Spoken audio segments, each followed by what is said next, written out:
Welcome to the Gospel Road. We're looking at Romans 11 today. It says, I ask then, has God rejected his people? By no means. For I myself, an Israelite, a descendant of Abraham, a member of the tribe of Benjamin. God has not rejected his people whom he foreknew. Do you not know what the scripture says of Elijah, how he appeals to God against Israel? Lord, they have killed your prophets, and they have demolished your altars, and I alone am left, and they seek my life. But what is God's reply to him?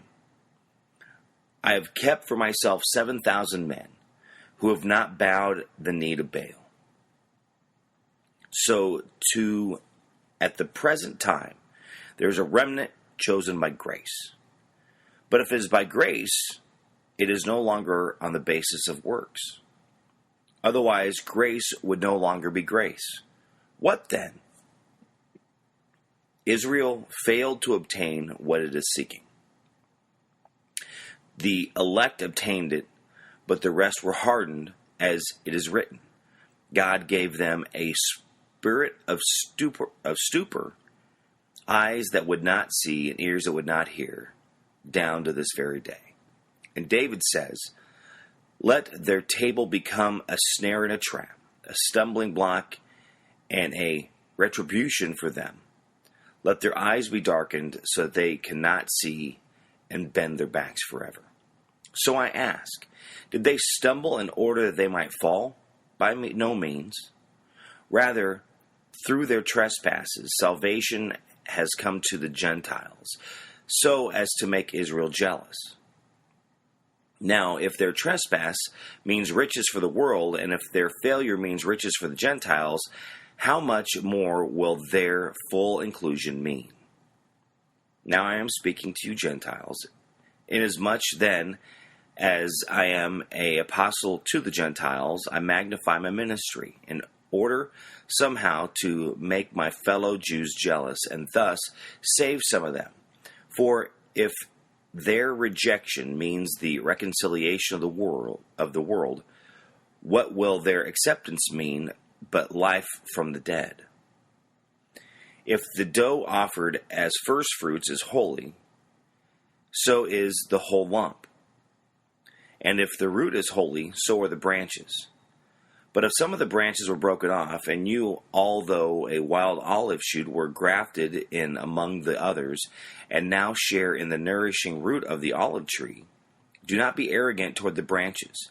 If you are, remember, it is not you who support the root, but the root that supports you.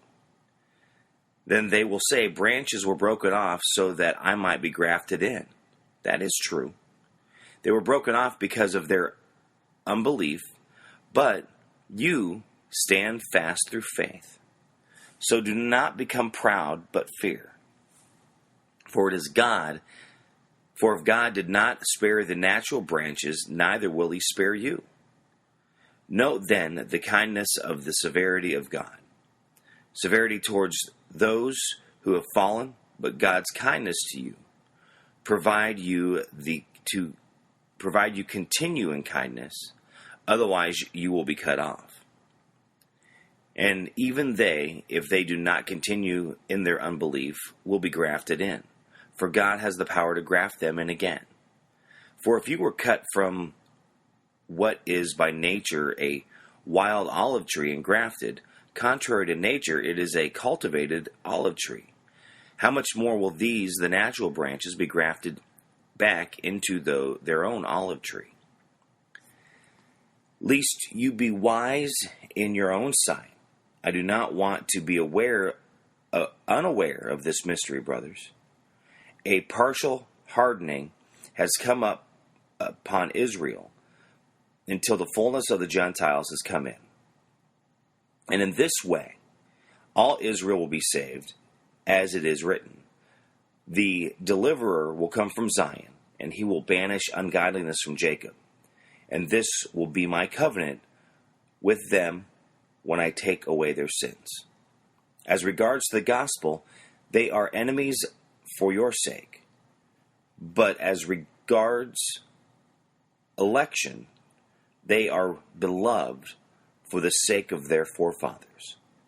For the gifts and the calling of God are irrevocable. For just as you were at one time disobedient to God, but now have received mercy because of their disobedience, so they too have been disobedient in order that by the mercy shown to you, they also may now receive mercy. For God has consigned all to disobedience, that he may have mercy on all. Oh, the depth of the riches and wisdom and knowledge of God! How unsearchable are his judgments, and how inscrutable his ways! For who has known the mind of the Lord, or who has been his counselor, or who has given a gift to him that he might be repaid? For from him, and through him, and to him are all things. To him be glory forever. Amen. Romans chapter 11. I think a very important part of this comes from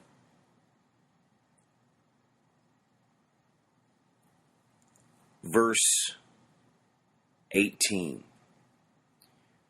where it says, "Do not be arrogant toward the branches. If you are, remember it is not you who support the root, but the root that supports you."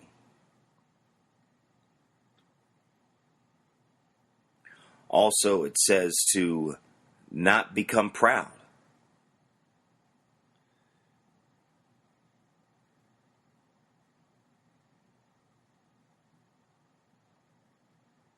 And it says to continue in his kindness.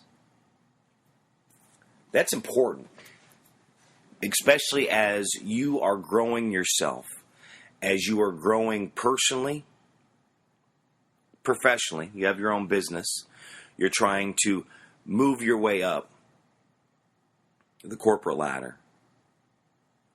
There's an importance there to not be arrogant, because with that arrogance comes discontent with those that work with you. When you are acting that way and not helping others, we've had this discussion over and over that it's our job to build up one another. It's our job to help one another. It's our job to make each other a better person.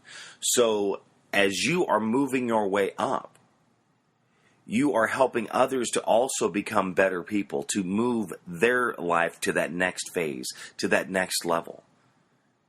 It's not being arrogant and sticking your nose up to them. It's reaching out your hand and going, how can I help you? What is it that you need?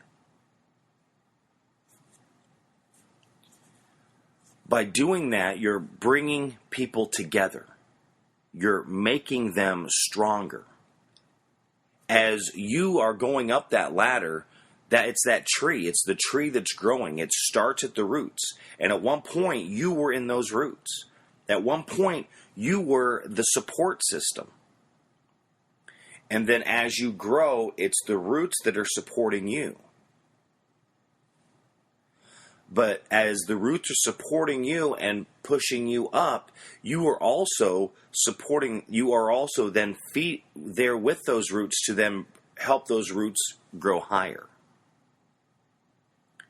It's the nutrients that are coming throughout the entire system, feeding off one another, so you're allowed to grow. You're allowed to create those branches to then put out the leaves, the fruits, the helping of one another. So we have to remember those that are supporting us as we are making our way up. But at the same time, they're right behind us, and we're taking them along with as we are building and moving our way up that tree. But at the same time, it's not being so proud that you are forgetting what it is that you need to do. We're there to love one another. We're there to help one another. We're there to support one another. It's showing God's kindness. It's the grace and the mercy that is given us, so we share that grace and mercy with others. As we know, we all will stumble. We know we all will have times that we make a mistake. But we know that if they are strong and they are working to be better, that they're going to keep pushing forward. They're not going to just live in that situation. And you can tell people that really are trying to be better, that are trying to make their way up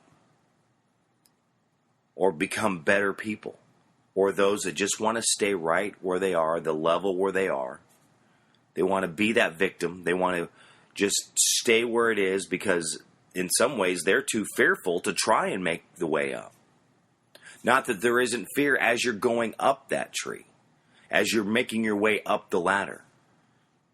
Because you never know who's going to be behind you that might be working their way through arrogance and being proud and will just stab you in the back to knock you down so they can just shoot past you. Not saying that that doesn't happen, but I'm not saying that's the right way it should be done either. Because again, our purpose is to build up one another, to love one another, to make all people better. Not judgment, not choosing who that person is. Because it's just our responsibility to love them and try and help them become a better person. Because we don't know what's going on inside of them. We don't know what their life is like. But in many ways, it's not really our business. We have to understand where it is that we are and what our job is to do.